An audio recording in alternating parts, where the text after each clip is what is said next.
Join দেওয়ার হচ্ছে মহারাজার আইডিওলজির উপর উদ্বুদ্ধ হয়ে আমি ত্রিপুরা মধ্যে জয়েন করেছি। এবং মহারাজা যেভাবে ট্রাইবালদের জন্য, এসসি এসটি মাইনরিটিজ ওদের জন্য যেভাবে মহারাজা কাজ করছে, মহারাজার এইসব কর্মকাণ্ডের উপর উদ্বুদ্ধ হয়ে আমি ত্রিপুরা মধ্যে জয়েন করেছি।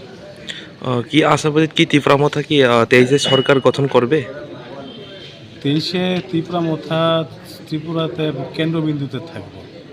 ত্রিপুরা মোথা ছাড়া ত্রিপুরাতে সরকার গঠন হবে না। তো আরও অনেকে ভাবতেছে যে তীব্রামথা কমিউনাল পার্টি, তো তার জন্য কি মেসেজ থাকবে? Tripura Motha is not a communal.